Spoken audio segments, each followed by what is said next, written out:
Should we kick it off? Well, thanks for coming along. And today I'm going to talk about building APIs and how some of the fastest growing, perhaps most famous API companies in the world approach some of the problems they face on their API journey. And I've been lucky, I've worked at quite a few of them actually. And all of the pain I talk about today, I talk about from a very personal perspective. I've felt that pain on the bleeding edge, or at least talked to people who went through it recently. So I feel it's fairly firsthand. A little bit about me. I'm British, actually. British, I should say, but I've been in the States so long now I drop my T's. And I used to be a software engineer here, studied in London, moved back up north where I'm from, and I was a software architect up there. I worked for a travel company where one of my sort of coding horror stories for today will come from. And then I joined Microsoft, and they moved me to Redmond, which is why I live in the Seattle area, which is probably makes me the furthest traveled actually out of the room.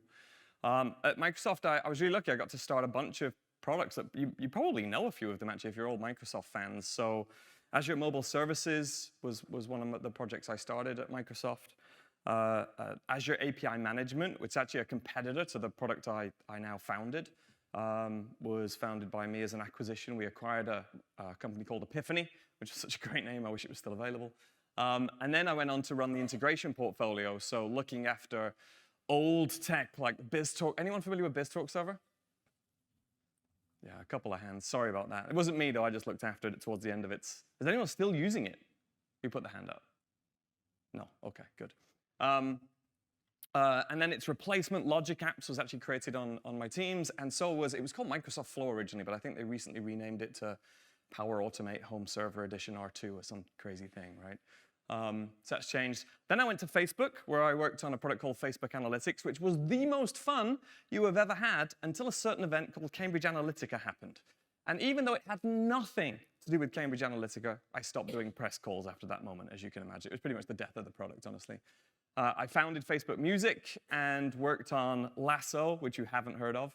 But it became Instagram Reels, which if you use Instagram, you've probably seen. It's like a TikTok competitor. Really fun. I had a really fun experience doing that. Then I worked at Stripe for a little while, where I was head of payment methods. Lots of API learnings there. That looked after the APIs for all of the different payment methods they have worldwide, except for credit cards. So a ton of fun. And then recently, last year, I founded my own company called Zuplo in the gateway space. That's a little bit about me. We're actually sponsors of the event. So we have a little booth downstairs. I've probably already given most of you a little card that has this QR code on it. So this QR code takes you to an exercise. Some of you have done it, a couple of faces, but actually not many. If you complete this exercise, you can win a drone, which is kind of cool. I don't know what you do with it, but you can win one. I think we've only had 5 entries so far. So you've got a seriously good chance of winning a drone if you complete the exercise. It's well worth doing it. If you fully complete the exercise and come and show us at the booth, we will instantly give you a $5 Starbucks gift card. Yes, it's in dollars. I had to buy it in America, but it does work here. So you can still buy a coffee with it. I think you'll find. So it's well worth it. It's well worth giving that a try and just seeing the product in action.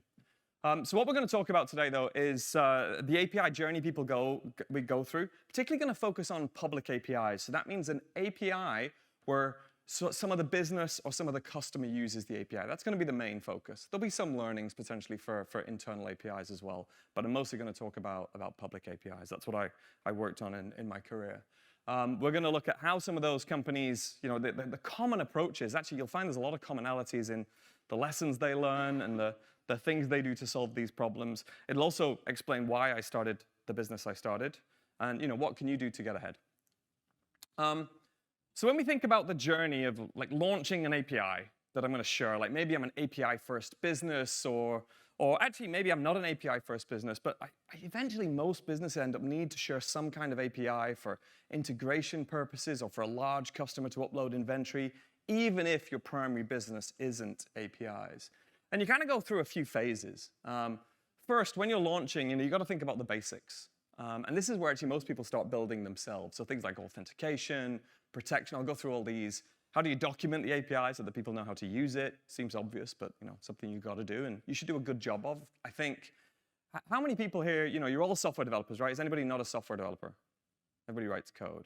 And how many people would say they feel a sense of craft about what they do? Like when they put something into their work and they share it with another developer, there's a sense of pride about that, right? Like you want to feel good about it. Looks good. You want them to like your design and think your API looks pretty. Is that true? I certainly feel that very strongly. So yeah, it seems like there's lots of nods. So that's another thing. And then when you get into growth, into sort of the growth stage, like you're past the beginning, you're past the launch, you're starting to think about things like scaling, and hopefully you already thought about versioning, but not everybody does at the beginning. We'll talk about some funny stories there. Abstraction becomes really, really critical, and something everybody needs eventually, and there's sort of common answers to that. And then as you get later, there's sort of consistency and compliance. I actually met Bill Gates a couple of times at Microsoft working on this problem, the last one. And yesterday I met a person here whose job at a company was to, maybe he's here, I don't know, it was to police other developers inside his company to make sure they were using the tools they had decided. Like he was like the API cops or something. So this is a real problem, certainly at like larger, more mature businesses. If you're a startup, you don't tend to worry about that stuff too much. So let's talk about the launch phase first. So there's 4 things you really need before you go and launch your public API. You're going to need authentication, duh. Otherwise, like, how do you know who's calling the API? You need a good solution for that. We'll talk about the classic battle in the public API landscape. And you're going to need protection. We'll talk about what that means. And documentation, obviously. And you should launch with some analytics. And in each case, I'm going to list out for you some of the obvious options on the table that you can use. We'll go through them. You'll start to spot a pattern emerge. So first of all, let's talk about authentication.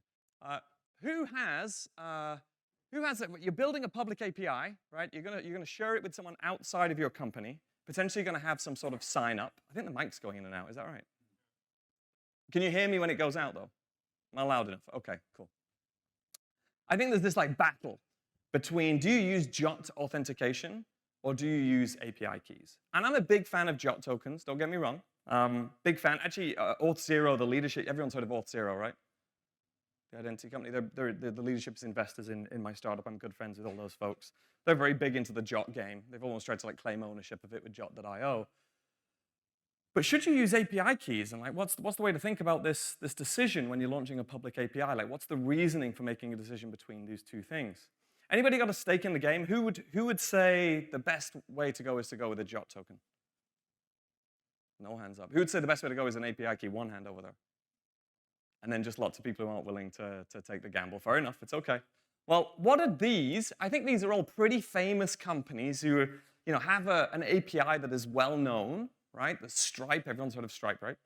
Of course. Twilio, very famously one of the best API first companies, like kind of made the market for this, like how to launch an API. Airtable's another great example, and then GitHub. What do they all have in common? They all use API keys, every single one of them. And why is that? Well, let's look at 2 reasons. First of all, actually, let's acknowledge the problem. What is the problem with API keys? They're not standardized. And that feels kind of icky. Like there's no protocol that says this is how to do an API key, this is how to format one, this is the exchange mechanism. It's kind of a bit of a free-for-all. So that's why they feel a little bit icky. But actually, in reality, when done properly, they're very secure. And in fact, there's some debate about whether they're more secure for a public API program than a JOT token. I'm not going to get into that argument. I'm confident they're secure because look at all the people that use them. Stripe is like a financial API. It's not a toy. But there's some advantages from a security angle. Those tokens are opaque. If you take a look at a JOT token, you can actually decode that and see all the claims inside. Not everybody feels great about that. Like maybe I'm leaking some details about my security implementation. Typically with an API key design as well, it's much easier to very quickly revoke an API key. Like all of these services have self-serve facilities for you to go and revoke your API key if it gets leaked. They have all kinds of magic in place on GitHub. Like if you check in a Stripe live key into GitHub, it'll automatically be revoked and you'll get an email telling you you checked in one of your keys. So there's lots of nice features that make this actually a very, very secure space. But that's not the real reason why they do it. The real reason why they do API keys in these things is all about adoption. So if you've ever read, I think his name is Jeff Wilson, the CEO of Twilio. He has a great book called Ask Your Developer. It's a really good read, actually. I'd strongly recommend it. And Twilio was one of these first big API first companies. And they obsessed about this metric called TTFC, time to first call. And so what I have up on the screen here is a funnel. How many people are familiar with a marketing funnel or like an adoption funnel? Pretty straightforward concept, right? So lots and lots of people come in and view your website, and then some percentage of them actually sign up, and then some test your API, and then some percentage of that become customers. And if you can improve the conversion at each step, you're going to end up with more customers or more adoptees of your program. And that's one of the main reasons why they use API keys. Because at this test API, this time to them successfully getting a first call, they obsess about getting that time to first call down, and there's one guaranteed way of increasing that time. And that's use a complex JOT authentication flow with like refresh mechanisms. Like instantly, you've just increased the complexity of adopting your API. Whereas a good old API key, you're done. And so that's why it's very, very popular amongst API-first companies. It's what we recommend at Zoopla. We support this as well, but we also support JOT tokens. But I'm going to be opinionated today, if nothing else. So these are some of the options you have if you want to do this. So if you want to go with JOT, you can build your own. You've always got the option of building your own. You can use products like Identity Server and Keycloak, and of course even Auth0 has some products here, Azure AD, Okta. Or you can use a gateway like Kong and so on. We'll talk about those in a minute. If you're using API keys, you can build your own, which is actually what most people do. They start from scratch, have a database somewhere with keys and customers in it. There's not a ton of options of open source products that I can find out there. So if you know of any, actually tell me. I love to like share different options in this space. There's a thing for .NET folks called Service Stack that seems to be a paid, like licensable service where they'll give you API keys if that's what you need to do. And then, of course, most of the gateways in the market have an option to help you with this. So now let's move on to protection. When I talk about protection, what I'm really saying is rate limiting, is adding a rate limit to your public API. And I have a lot of conversations about this. And they go one of two ways. The conversation starts by someone saying to me, I don't think I need rate limiting because I'm new, I'm just getting started, and Anonymous are not out to get me. It turns out it's not Anonymous that are going to take you down. It's not the hacker that's behind the mask that's going to hit your API so hard they're going to take down your back end. It is always your customer. It is a clumsy for loop in their code. And so the other half of the conversations I have are people who are like, oh yeah, that happened last week. How many people have an API and they've either taken themselves down internally with like a React code? React is terrible for this. It's very easy to write a for loop in React. How many folks have had an API taken down by, or hit too hard by someone where it was just clumsy code? Anybody? Yeah, nearly half of you. That sounds about right. So it's really important to, did someone say something? No. It's really, really important to have something in place for this when you launch your API. The number of folks, when they launch, that the back end is taken down. And actually, even if you're not an API-first customer, you'll often find that can take down your primary core business as well, which is not a good idea. So make sure you have protection in place. Find a library. There's tons of libraries out there. You can just search for rate-limiting libraries. You can build your own. One of the problems with a lot of the libraries is they don't work in a distributed way very well, many of them. So, let's imagine you have like edge presence, or you have, your API served from multiple locations around the globe. Then that rate limiting has to be coordinated around the globe. That's a kind of a non-trivial problem to solve. And so not many of the libraries do that. Some do. It depends on the language. You can build your own using Redis. It's not that hard. Takes some management, takes some stuff to keep it going. There's a very cool open source service called Gubernator. I think it was built by Mailgun, that can help with this. And most of the gateways, API gateways in the market will solve this problem for you as well. So docs, I'm not going to spend too much time on this. I'm enjoying getting you putting hands up, though. I'm going to get you exercised by the time we leave here, I promise you. So who thinks docs are important for a good developer experience? Of course you do. Actually, will someone shout me out? What's a good example? Who's got some good docs? Whose docs do you look at and you think, they're just great? Any companies you can think of? Swagger? Was that what someone said? Nice. Okay, yeah, and like open API specification as a way of generating docs. That's pretty cool. It doesn't have to be about APIs though. Just like companies that have good docs that you use. Anybody stand out to you? You like Microsoft's? Yeah, they're pretty good. They got really good actually, didn't they? I think they really improved over the last 5 or so years. I think Jeff Sandquist's team. Anybody else? Who was that? AWS. Oh, I hate their docs. But anyway, that's. We're here to disagree. It's all good. It's all good. Other companies, I think Stripe's quite famous for doing it quite well. Auth0's docs are excellent, actually. There's tons of companies, but we all know it's very important. So this is something I'd recommend investing in, particularly if you have a public API.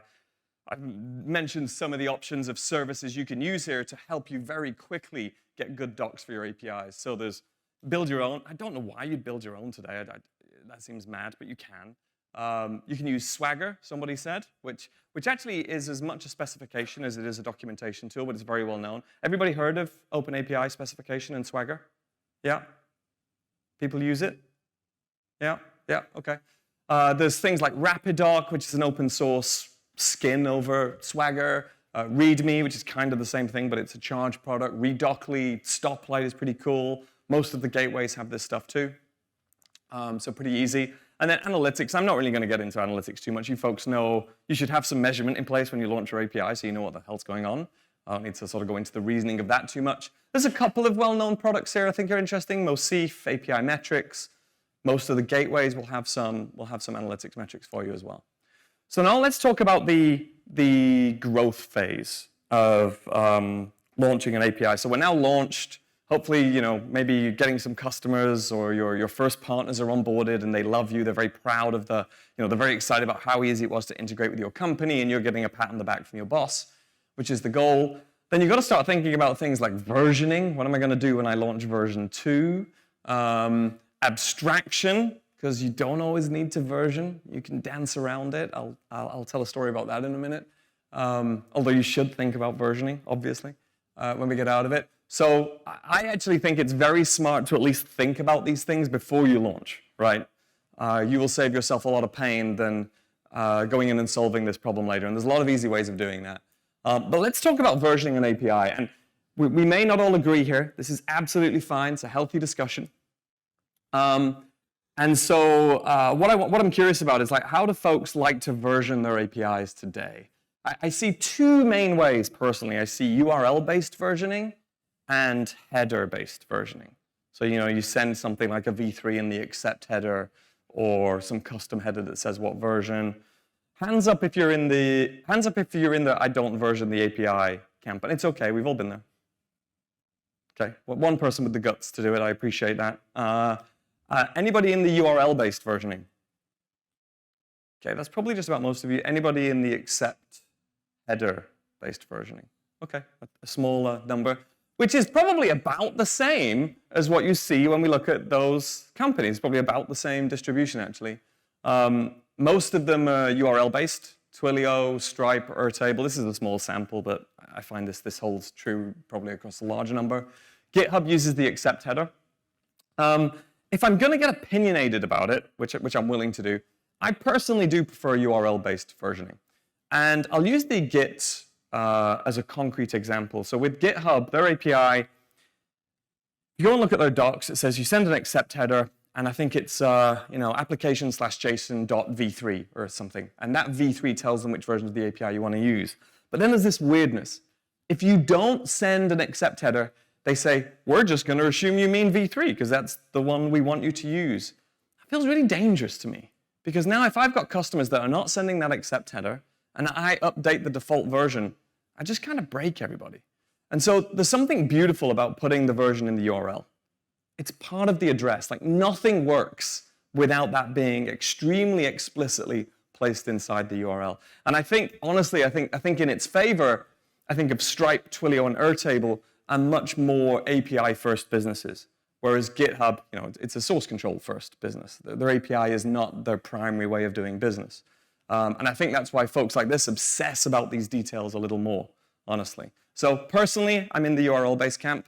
And I think that's a better way, a more friendly, easier way to version your API.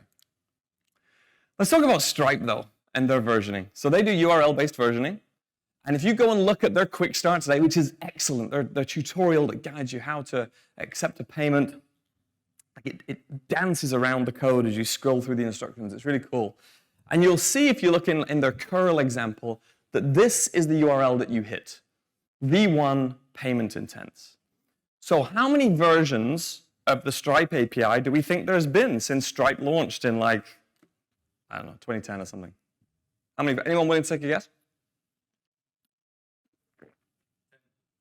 10. He knows it's not one, is the main point. So I appreciate it. Obviously there's been many, I'm not going to go into like the difference between minor and major breaking changes. You all are software developers, you all know that. There's been many minor changes to the API. Obviously, like, I don't know the count. But there's been so far 3 massive breaking changes to the Stripe API. So why does it still say V1? Because they just used a different section after the V1. They just came up with totally different APIs. So they had the first API was called Charges, and then they totally changed the design. They still actually support V1 Charges API. And then they did V2, which was called Sources, I think. It was before I was there. And that's still available as V1 Sources. And so when they launched Payment Intents, which was, they're obsessed with this notion of a decade-long abstraction. They're trying to create these abstractions around payments that are so powerful they can account for any kind of payment method, even ones they haven't thought about, so that the API design will last 10 years. Very divisive topic at Stripe, actually. Some good friends of mine quit Stripe because they were so frustrated with how complex Stripe were making the API by trying to achieve that. It actually reminds, who was familiar with WCF at Microsoft, the Communication Foundation? There's some reactions to WCF. I'm also friends with Vittorio Bertocci, if you remember him. Yeah, that was a similar idea. Like, we're going to create this one abstraction over all messaging, and it's going to rule the world. Didn't quite work out, right? It was just insanely complex. And so there's some debate at Stripe whether they're making the right call by going for these decade-long abstractions. But that's a little tangential story for you. So by launching Payment Intents, it's a V1 of that API. So they didn't need to actually change the version. Now, maybe one day they do a V2 of Payment Intents, but it just gives you, actually, the reason I like this story is it gives you a sense of the abstractions available to you when you think about changing your API. If you're making such a fundamental change, it might be actually to think about it as a V1 of a different API. And that's totally acceptable. It's going to work. If people can still use the Charges API, by the way, it will be deprecated at some point. And that's just a product of your approach to how long you want to support those old customers. That's really a business decision. How long do you want to leave that thing lying around to give them the chance to move to your latest version? Make sense? So what are your options when it comes to versioning? Honestly, I don't know of a library or like an open source product you can use to help you with versioning. If you know of one, please tell me. I like to build a list of these things and share it. You really just kind of have to have a bit of a plan. Honestly, what most people do is they stick a V1 in their API URL, and they're good for now. They'll work it out. We'll just in time this. We'll work it out later. Maybe I never need it because maybe I launch V1 something else in the future, and that's fine as well. But you really do want to be thinking about this stuff. And I've mentioned I think URL is the way to go. The other option, again, use a gateway. Gateways can really help you with this. So let's talk about abstractions. And I've seen this multiple times now about the importance of this. So I'll tell some war stories. So first of all, I mentioned I founded the Azure API management team at Microsoft. And so that was anyone familiar with Azure API management? Anybody use it? Oh, you actually are customers of that product? Cool. How do you feel about it? Thumbs up, thumbs down? Yeah. I left for a reason. Funny story, I actually left the team with, it's probably live streamed. Hello, team. Hello, old folks. All the people who used to work with me on that, they signed up for my wait list of my products. I'm like, no, you're not coming in. No, you're not having access. So yeah, a lot of lessons there were people are generally doing some kind of projection. So you've built an API and you're probably using it internally. And then all of a sudden, you're using it like your own React client is using that API. So it's all like really tightly integrated, and you've made all kinds of shortcuts. And then one day, a partner shows up, and this is a great problem to have. This is like the stickiest, best customer problem to have, is when a customer comes to your business and says, do you have an API we can integrate with, like integrate our ERP into, or whatever it is? That's a fantastic problem to have, because once a customer does that, they're very sticky. It's very hard for them to move to another platform. So having a customer integrate with an API, it's beautiful. It's great. But then you've got this challenge where you're like, oops, so now I have an API, but it's really not ready to share with a customer. Probably has like the wrong shape or has some properties on it the customer shouldn't see. And so one of the nice things these gateways can do is they can put like a new authentication layer on it, like, like API keys, for example. Azure API Management can do that. Can generate the docs for you, can do some basic transformation, right? Like, so maybe you can strip fields off or change headers and make it a more publicly appealing API. That's one of the benefits actually of starting out early with the right abstraction layer. So even for your internal APIs, having a gateway tends to be a good thing to do in the beginning because it just gives you lots of option value in the future. Should you want to share this API, and then. So when I was at Microsoft, because I was the lead of the API management team, everyone knows who Scott Guthrie is, right? Yeah. He asked me to lead a project that was called One API. It's long enough for now. I don't think they'll get angry at me for talking about it. And the goal is that at Microsoft, we had just this disparate, awful mix of different APIs with like different authentication schemes. So like Azure is pretty good now, actually. I haven't looked at some of these for a while, so my information may be a little dated, but Azure has pretty consistent APIs. You use this thing called Azure Resource Manager, I think is the sort of the orchestration engine for it. But then if you go and sign up for Bing's APIs, or you go and sign up for the Office 365 APIs, or other product team, they're just completely different. They weren't very homogeneous.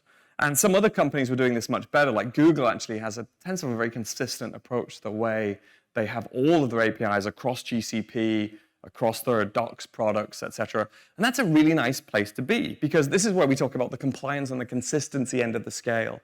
I'll be honest, One API is one of the hardest failures I've had in my career. We were not able to sort that mess out.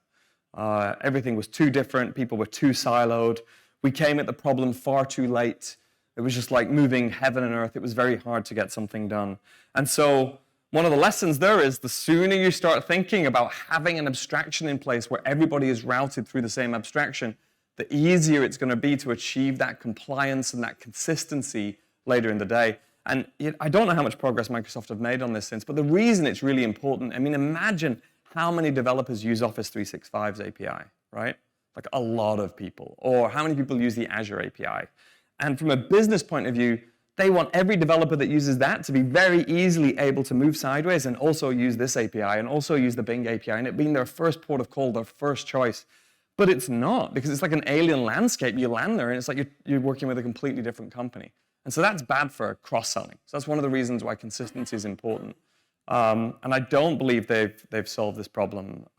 Does this resonate with people? Do people looked at these different APIs? Do they feel different from Microsoft? Yes, no, no? You all just use Azure? You don't care about Office? You're agreeing to that? We don't care about Office?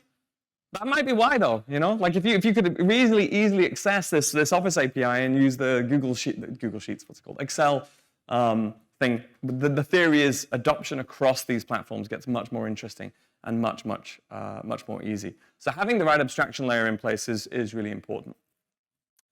Being able to do things like request-response manipulation is critical. That's how you're going to be able to build in.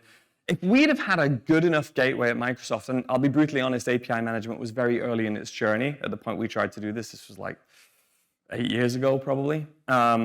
It wasn't capable of handling either the scale or the complexity of all of the different API products we had at Microsoft to actually form one API service. There was that, and there was political challenges, honestly, was the other reason.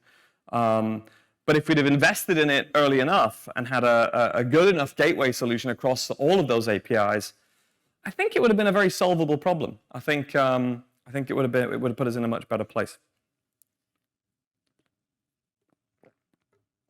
So other things you can do with these abstractions that allow you to be a more dynamic business is being able to respond to customers. So let me give you some real examples of things that have happened since I've launched my business.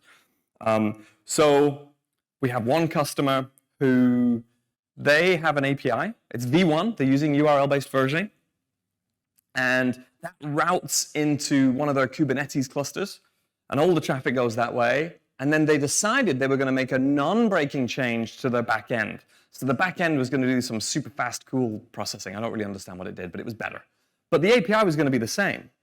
And they weren't ready to release it to their customers yet. They're just not ready to give it to them because we don't think it's stable. But then one of their customers, their most important, powerful customer, came to them and said, we want that latest version and we want it now. I'm like, what to do? Do they set up another API just for that customer? Seems kind of painful, right? So no, what they did, and actually funny enough, I gave them a demo of the product I work on now, and they weren't interested. But then 3 days later, this customer called and suddenly they became a customer. Because what they did was they had the requests come in, they used the abstraction layer of a gateway, and having this kind of abstraction is what's critical, to be able to redirect all traffic from that one customer just off to this back end. So there's simply a sort of if statement in the gateway that says, if it's customer A, we're going to send them off to that piece of code. If it's customer B, we're going to send them off to this. These abstractions are extremely powerful. Once you've set these things up, it's very easy. But it also allows you to do things like, let's imagine you have a customer, you go the API key route. You decide you're going to use API keys as your authentication mechanism, right? So you go the API key route, and then one customer decides he doesn't like it because it's not standardized.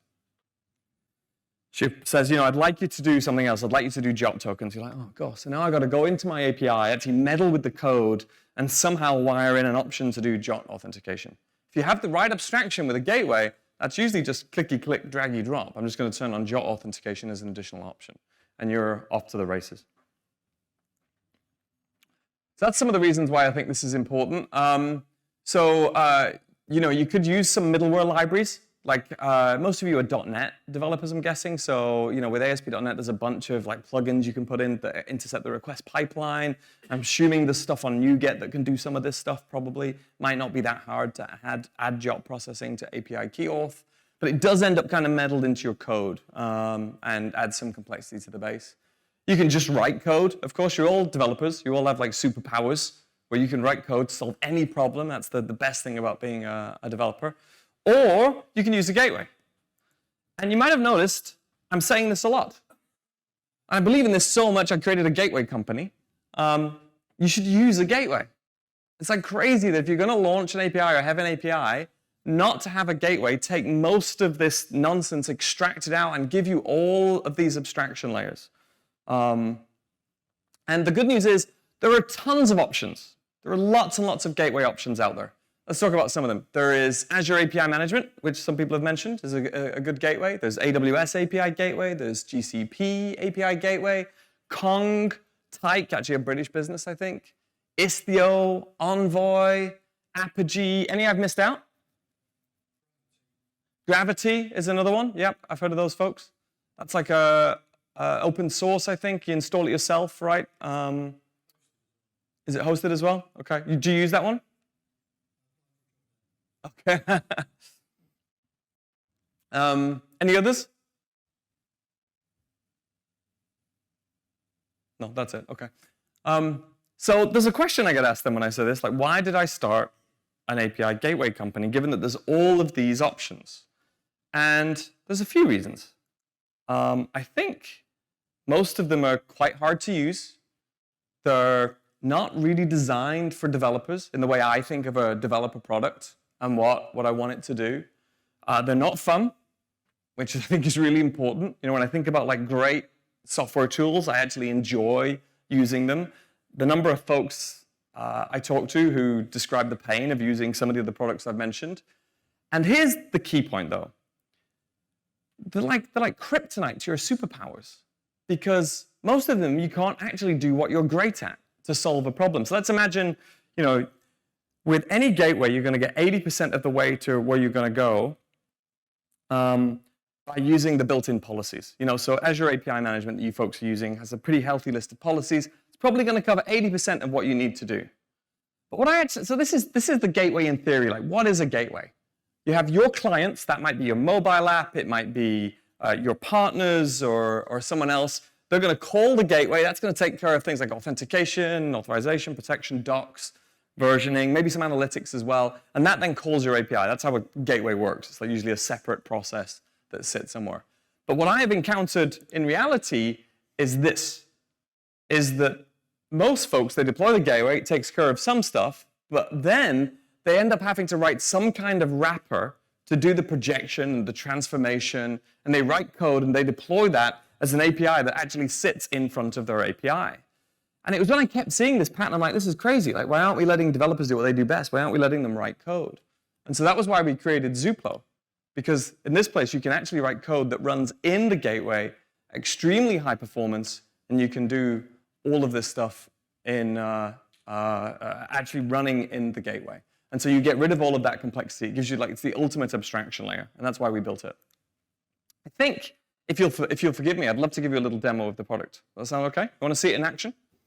Talk about it? Now, again, I don't want to be like a hard salesperson here, but hopefully the main message of what you're seeing today is I will be happy if you all go away and start using gateways more and thinking about these abstractions and have some useful thoughts about versioning and like why I'm opinionated about that and why these big companies choose those versioning strategies and why they tend to use API keys, why that's important.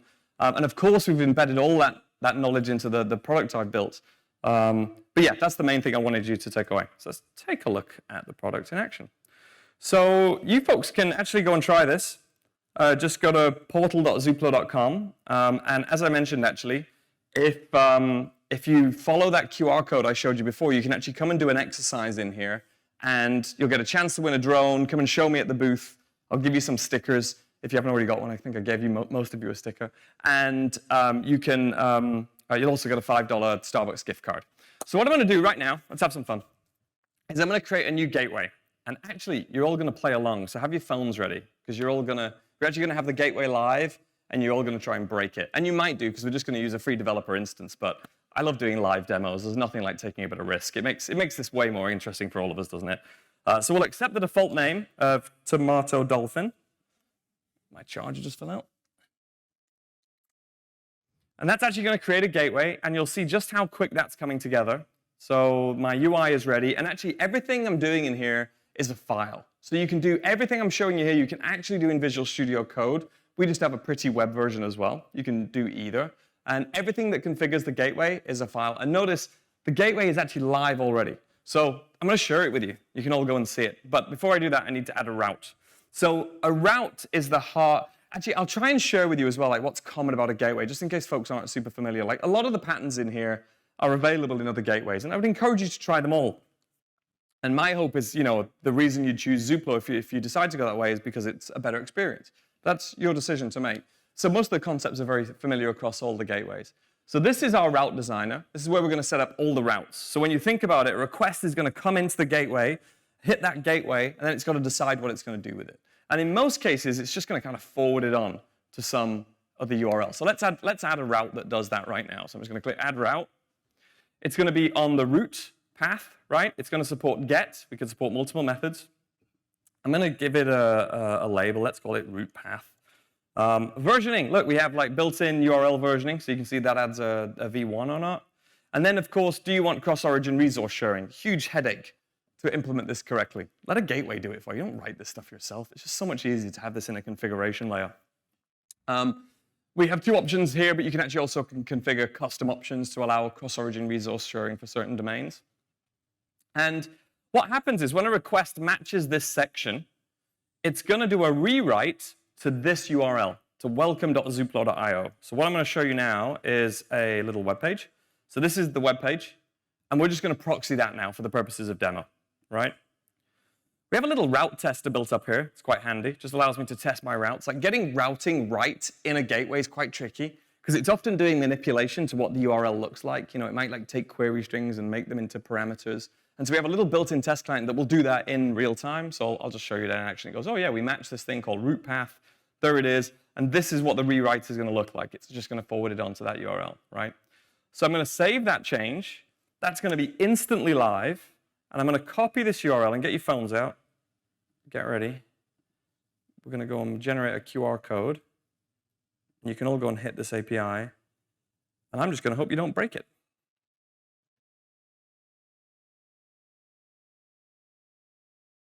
Can you see that? Is it scannable? People got it? Are you getting the little Your API is live page? Yeah? Thumbs up? Awesome. OK, we've not broke it yet. Let's try harder. So now what I want to do is let's talk about protection. I'm going to protect this API from all you nasties that are trying to take it down. So let's go and put some rate limiting on. So what we're going to do, I'm going to close down the route tester here. I'm going to open up the policy stack, and we're going to add a policy. And you can see there's tons of policies in here. JOT authentication for auth0, OpenID JOT authentication, Cognito JOT auth, JSON body validation. Validate the bodies. Take your Swagger document. If you have a Swagger or an OpenAPI document, shove that into a gateway. Most support it. And they'll validate the requests before they send it onto your back end. It's just so easy. It just takes care of so many edge cases and just removes like so much headache from your actual API. But what we're going to do is we're going to turn on rate limiting. I'm going to rate limit by IP, as you can see here. Can you read this? Is it big enough? Yeah? Okay, great. I'm going to rate limit by IP. But actually, one of the things we're very proud of in Zuplo is we've made it very programmable. I talked about like the kryptonite to your superpowers, and I wanted to unblock that. I want to make it so you can write code. I'm going to show you a bunch of examples of that. But you can rate limit by IP. You can rate limit by user. So that's when you add authentication to the stack. But my favorite is you can actually rate limit by function. And what you get to do then is write a little JavaScript or TypeScript function that decides how the rate limiting is going to work. And that's really important, because when you really think about rate limiting, you don't want to set the rate limits by IP. I mean, pretty random, right, if you've got an actual partner. You don't really want to set it by user either. You want to set it by customer type. You probably have free customers. They're going to get a much stricter rate limit. You're going to have premium customers. You might have that one special super partner who has a much higher rate limit. That's actually very hard to do on most gateways. With Zuplo, you can write a piece of code that can literally return and say, for this customer, based on this request, I want to do 1,000 requests per minute, or whatever number you like. You can actually even call a database to go and check that. You can call your Amazon DynamoDB or your Azure Blob Storage or whatever storage you want to. You can invoke that in code. But just for the purposes of demo, we're going to do IP. I'm guessing most of you are sharing an IP now, so you might all get rate limited right away. We'll see it. I'm going to save that. But I did 2 requests in 1 minute. So if you all start refreshing that page, you should all start seeing that you're getting rate limited pretty quickly. Also notice the speed at which this is happening, right? There's actually a lot happening in the background. I'm taking a bunch of TypeScript code, compiling that down, deploying it. And right now we're running on one of our US data centers. When you deploy Zuplo, we think the best place for a gateway is at the edge. So it's one-click deploy. We have a couple of deployment options. We can deploy on-prem as well. But the default deployment option, we put you at the edge. You're in 250 data centers around the world. Because really, you want your gateway as close to your client as possible. Because when you start using caching and doing authentication termination, it just makes for a much better experience. It's one click. We deploy in about 4 seconds to actual production as well. It's very, very fast. And we use GitOps to do that. So you push. You can see the GitHub's not lit up here because I haven't connected my GitHub repo. But you can do that in Visual Studio Code. You push to main. If you're familiar with the Vercel, it works very similar to Vercel. Okay, so we've got, let's see, we've got the rate limiting working, so that's pretty nice. What were the other 4 things I talked about? Well, let's add some authentication now. Now, I've shown you JOT tokens. That's pretty easy. But actually, what I want to do is do API key authentication. So we're going to add the API key authentication policy.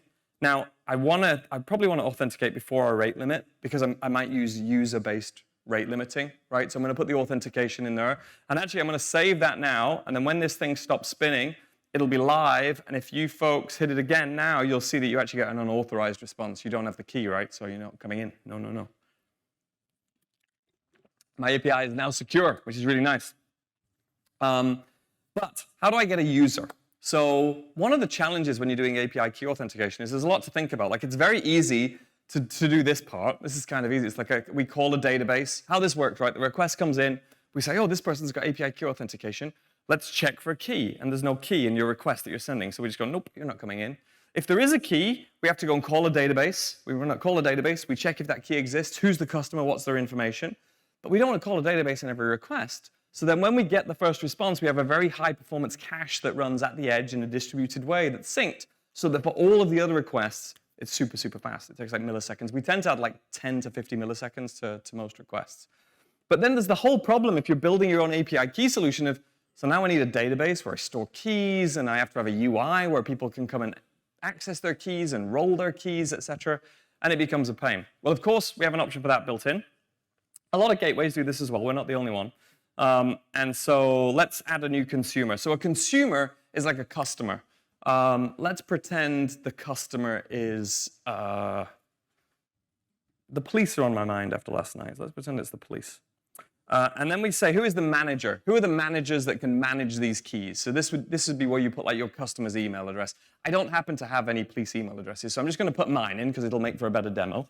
And you can have this email address if you want to ask me any questions, josh@zoopla.com. And then I'm going to associate some, Then I'm going to associate some metadata with this customer. And I'm doing this in the UI, but of course there's an API for this. Like you could do all of this setup through an API or a script. And what metadata should we do? Well, we talked about like having customer type. So we'll have, this is going to be a premium customer. That'll be nice to the police.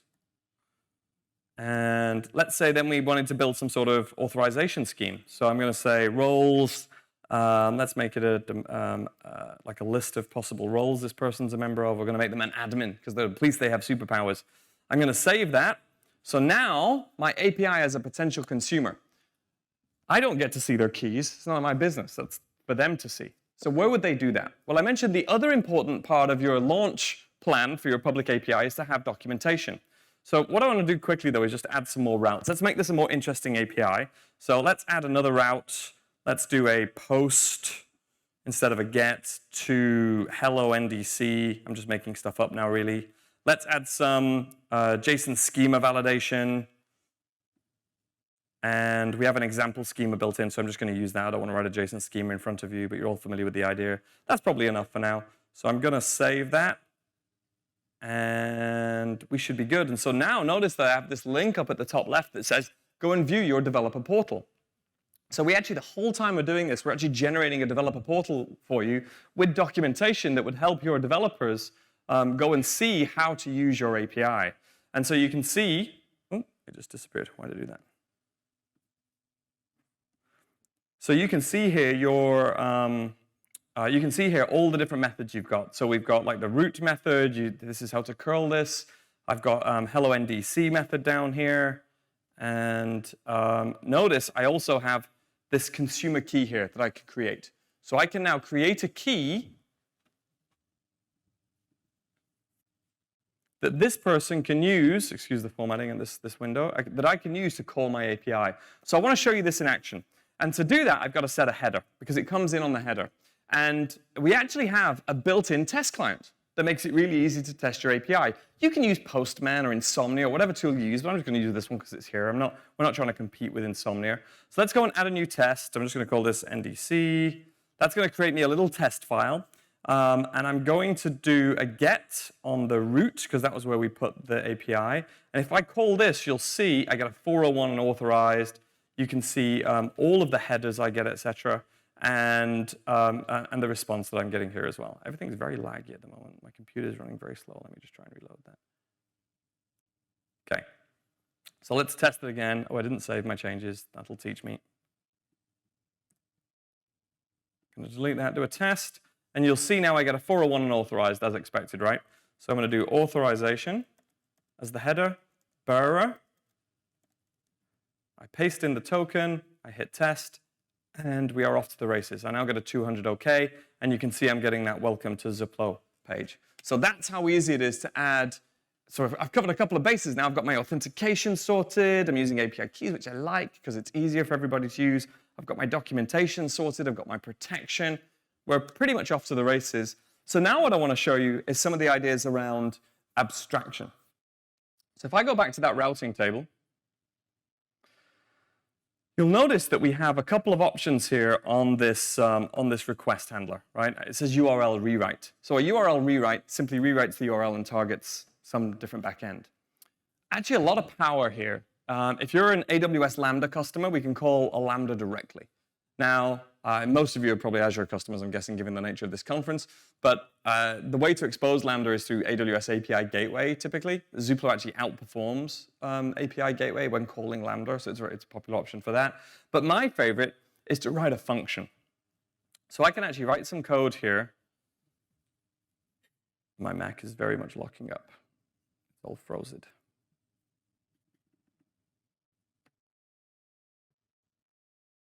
I'm just going to restart Chrome a minute here.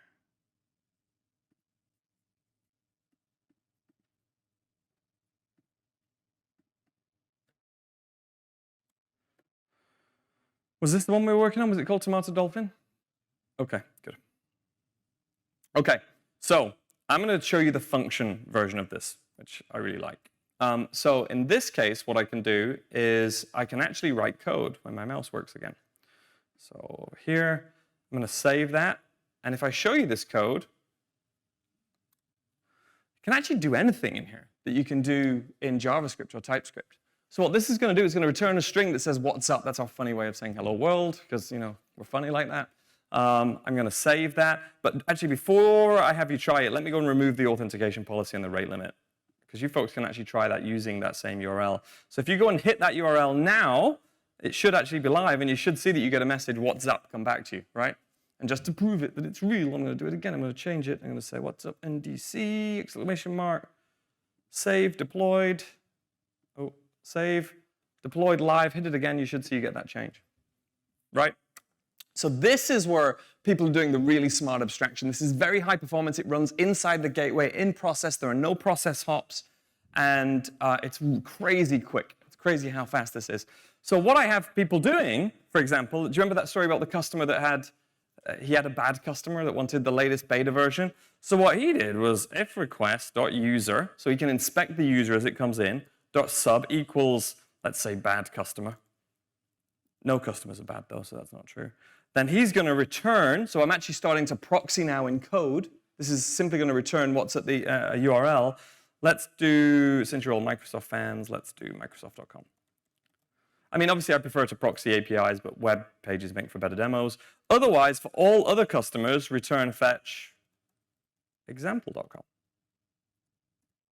So if I save that, if you all hit that URL again, you'll actually see that you get example.com because you're all good customers. Is that what you're seeing? You get the idea? So extremely powerful. There's tons of stuff you can do in here. You can call databases. You can use our caching system. Extremely flexible. And actually, my favorite place for writing code is not as a handler, although that's pretty cool. Like, I think if you compare this to other gateways, you'll find this pretty unique. But actually, you can also write custom policies. This is my favorite place to do this. So you come in here, you do custom code inbound, you specify a policy. And I'm not going to write that for you now. I'm not going to bore you with yet more code.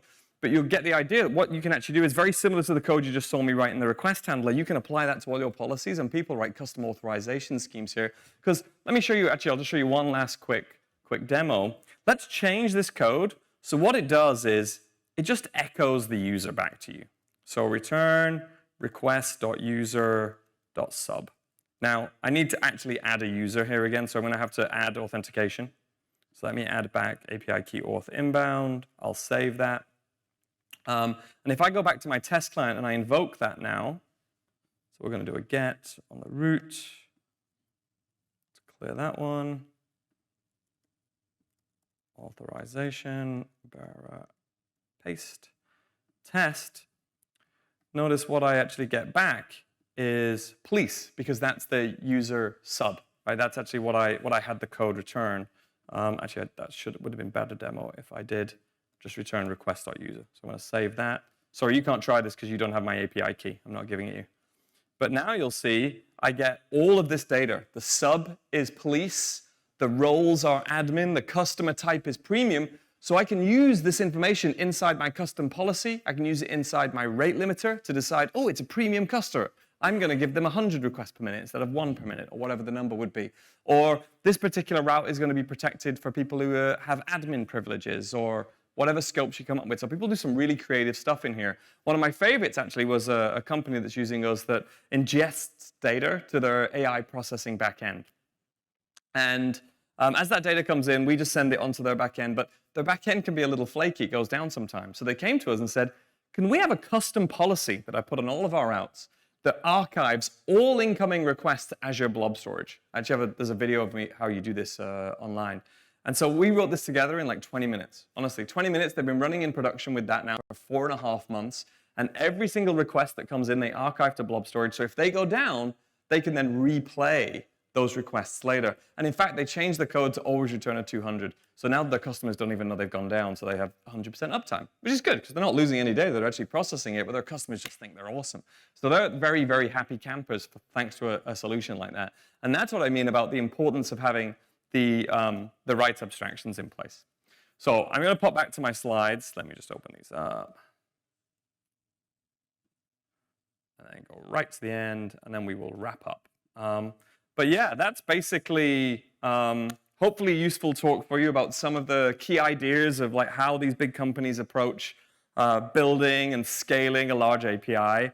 And based on my own experiences, the story of why I decided to found a company like Zuplo, because I want to kind of give developers that use gateways their superpowers back and the ability to write code like this and iterate super, super quickly and do a lot with all of that abstraction. So as I remembered, this is the competition. You probably have the card in your hands anyway. I think we've only had like 5 entries so far, so it's well worth doing it if you want to win a drone. Plus, you can also get that $5 Starbucks gift card.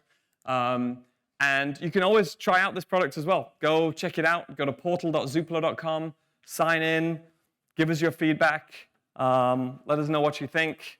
And at that point, I think we're probably just about in time to finish. So thanks for coming along. Hope it was useful. Please come and say hi to me. I'm going to be down at the booth on floor 3 at the end of the room on the right. I'm happy to talk to you about anything. Azure API management, any of my experiences working at these companies, building APIs. Come and have a chat with Nate and I. Nate's an interesting guy as well. He was head of developer platform at Salesforce, and he was an early employee at Auth0. Actually built out all their documentation and SDKs. So come and talk to us. Thanks, folks. Thanks for coming.